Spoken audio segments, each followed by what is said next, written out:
আসসালামু আলাইকুম। সবাই কেমন আছেন? আলহামদুলিল্লাহ আমি ভালো আছি। আজকে কিছু ছোট, ছোট টপিকস বা বিষয় নিয়ে আলোচনা করব বা কথা বলব, যেগুলো সম্পর্কে একটা ন্যূনতম ধারণা থাকাটা সবার জন্য খুবই প্রয়োজনীয়।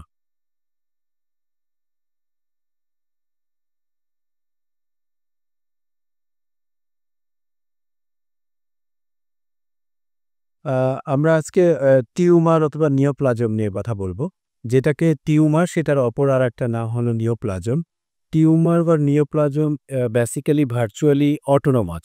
মানে নিজের খেয়াল খুশি মতো সে হয়ে থাকে। আমরা যদি এটাকে ডিফাইন বা সংজ্ঞা দেই, "the mass of the tissue, the growth of which is exceeds and uncoordinated with that of the normal tissue."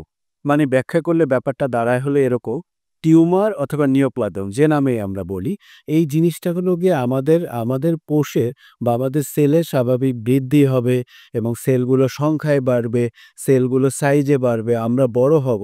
এটা একটা স্বাভাবিক প্রক্রিয়া। কিন্তু এই টিউমার বা নিওপ্লাজমের ক্ষেত্রে ঘটনাটা কি হয়? এইটা এরকমভাবে বৃদ্ধি পায় সেলগুলো, যেই বৃদ্ধি বাকি আমাদের যেই গ্রোথ, সেই গ্রোথের সাথে সাদৃশ্যপূর্ণ না।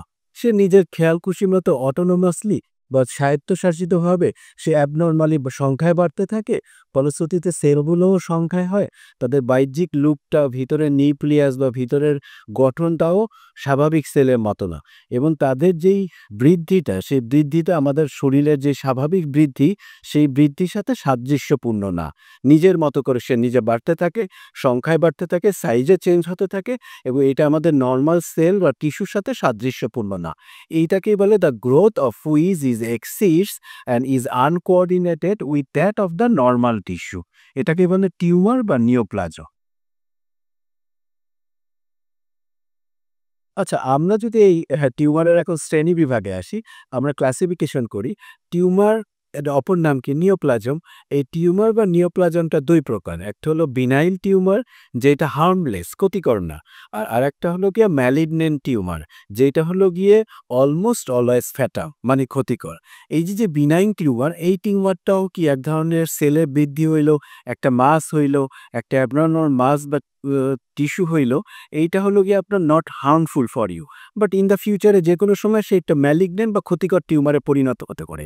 এটাকে বলে বিনাইন টিউমার। আর ম্যালিগন্যান্ট টিউমার যেটা, এইটারই অপর নাম হলো ক্যান্সার। আমরা যে ক্যান্সার শব্দের সাথে পরিচিত, সেটা এক ধরনের টিউমার। এবং কোন ধরনের টিউমার? Malignant tumour. এই ম্যালিগন্যান্ট টিউমারটাকে আমরা ক্যান্সার নামে আমাদের কাছে পরিচিত। এইটা almost always fatal for us. কিছু উদাহরণ দেয়া যায়। ধরুন আমাদের যে ফ্যাট সেল, আমাদের শরীরের বিভিন্ন জায়গায় ফ্যাট সেল আছে। সেই ফ্যাট সেল থেকে যদি একটা টিউমার হয় এবং সেই টিউমার যদি ক্ষতিকর টিউমার না হয়, বিনাইন টিউমার হয়, সেই টিউমারকে বলা হয় লাইপোমা। কিন্তু সেটা যদি ফ্যাট সেল থেকে একটা ক্ষতিকর বা ক্যান্সার টিউমার বা ম্যালিগন্যান্ট টিউমার হয়, সেটাকে বলা হয় হলো গিয়ে আপনার লাইপোসার্কোমা। ধরেন আমাদের মাসল বা মাংসপেশি আছে। মাংসপেশি থেকে যদি একটা টিউমার হয়, সেটা যদি ক্ষতিকর না হয়, বিনাইন টিউমার হয়, সেটাকে বলে রhabdomyoma। আর সেটা যদি ক্ষতিকর কিছু হয় তখন বলে rhabdomyosarcoma।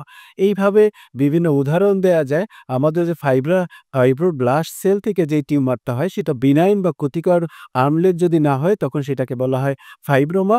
যদি ক্ষতিকর হয়ে থাকে তখন সেটাকে বলে ফাইব্রোসার্কোমা। এই হলো ব্যাপারটা। আর মেইন ব্যাপারটা যেটা এই ক্লাসিফিকেশনে ধরে, আমাদের এই সারফেস, আমাদের এই যে স্কিন, মুখের মধ্যে, আমাদের নাড়িভুড়ির মধ্যে, জরায়ুর মধ্যে, এই যে সারফেসে যে লাইনিং থাকে, কভারিং থাকে, এই কভারিং এর যে সেলগুলো থাকে এগুলোকে বলে এপিথেলিয়াল সেল। এই এপিথেলিয়াল সেল থেকে যদি কোনো ক্যান্সার হয়, ম্যালিগন্যান্ট টিউমার হয়, সেটাকে বলে কার্সিনোম।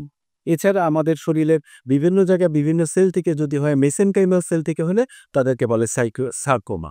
সো এইভাবে বিভিন্নভাবে ম্যালিগন্যান্ট টিউমার বা ক্যান্সার, ম্যালিগন্যান্ট টিউমারের অপর নাম ক্যান্সার, আর একটা হলো হার্মলেস টিউমার বা বিনাইন টিউমার। এই ২ টা ধরন টিউমারের এবং এই টিউমারকে নিওপ্লাজমও বলা হয়ে থাকে।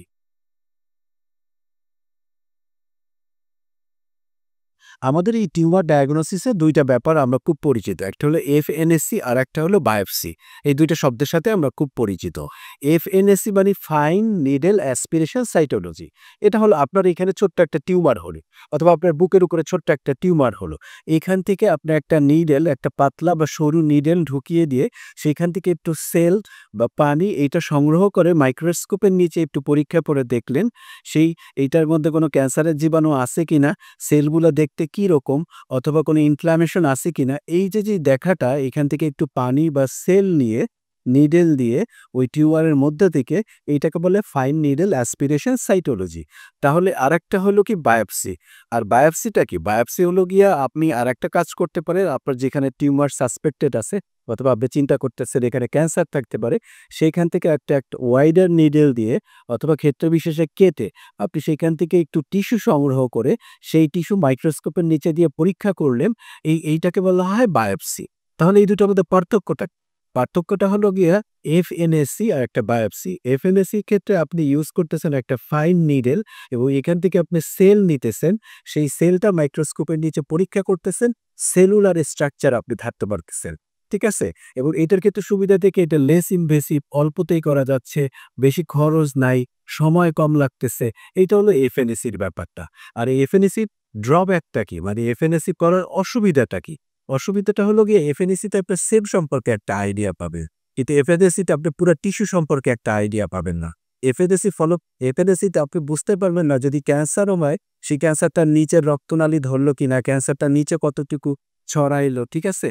তারপরে ব্রেস্ট ক্যান্সারের ক্ষেত্রে রিসিপ্টর স্ট্যাটাস, কোন ধরনের হরমোন দিলে কিভাবে রেসপন্স করবে, এই যে ধারণাগুলো অথবা কতদূর ছড়াইছে, এই যে ধারণাগুলো, এই সামগ্রিক ধারণা FNSC-কে দিতে পারে না।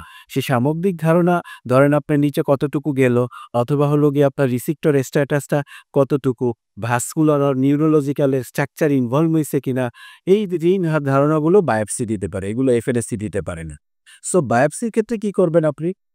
বায়োপসির ক্ষেত্রে আপনি একটা ওয়াইডার নিডল দিয়ে আপনি টিস্যু কালেক্ট করে মাইক্রোস্কোপের নিচে পরীক্ষা করবেন। অথবা আপনি কি করতে পারেন, যদি ছোট্ট একটা টিউমার হয় সেক্ষেত্রে ধরেন ২ সেন্টিমিটার, এই টিউমারটাকে আপনি কেটে আন্ডার মাইক্রোস্কোপে পরীক্ষা করতে পারেন। এটাকে বলে এক্সিশনাল বায়োপসি। বড় একটা টিউমার, সেক্ষেত্রে আপনি কাটাটা খুব কষ্ট বা সমস্যাপূর্ণ, সেক্ষেত্রে আপনি অল্প একটু অংশ কেটে নিয়ে তারপরে মাইক্রোস্কোপের নিচে পরীক্ষা করলেন, এটাকে বলে ইনসিশনাল বায়োপসি। উদ্দেশ্য কি? উদ্দেশ্য হলো আমি এখান থেকে টিস্যু নিয়ে ডায়াগনোসিস করতে চাই এটার মধ্যে ক্যান্সারের অস্তিত্ব বা জীবাণু আছে কিনা, থাকলেও সেই ক্যান্সারটা কত গ্রেডে অথবা কত মাত্রায় আছে এবং পরবর্তী চিকিৎসা সম্পর্কে করণীয় এবং ডায়াগনোসিসের জন্য আমরা এই টেস্ট নিয়ে থাকি। আমাদের ক্যান্সার অথবা ম্যালিগন্যান্ট টিউমার যেটাই বলি, এইটার একটা বৈশিষ্ট্য হলো মেটাস্টেসিস। মেটাস্টেসিস মানে কি? এই ক্যান্সার বা ম্যালিগন্যান্ট টিউমারটা সে নিজে যেখানে বেড়ে ওঠে সেখান থেকে সে আরেক জায়গায় ছড়িয়ে যায়। ধরেন আপনার ক্যান্সার বা ম্যালিগন্যান্ট টিউমার কোলনে হইল, সেখান থেকে সে লিভারে ছড়িয়ে যায়।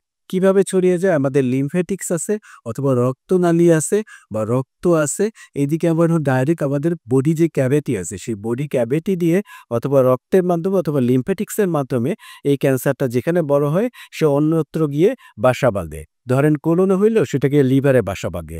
এইটাকেই বলা হয় মেটাস্টেসিস। এইটাই ম্যালিগন্যান্ট টিউমার অথবা ক্যান্সারের ক্ষেত্রে হয়ে থাকে, যেটা বিনাইন টিউমারের ক্ষেত্রে এই ঘটনাটা ঘটে না। ধন্যবাদ বন্ধুরা, ভালো থাকবেন। এরপর আমাদেরকে আবার দেখা হবে। আবার কোনো ছোট বিষয় নিয়ে আমরা আলোচনা করব, যে ব্যাপারগুলো আমাদের ন্যূনতম নলেজ বা জ্ঞান থাকলে আমরা নিজেরাই উপকৃত হব। সো সবাইকে আবার ভিডিওটা দেখার জন্য ধন্যবাদ জানাচ্ছি। সবাই ভালো থাকবেন। আসসালামু আলাইকুম।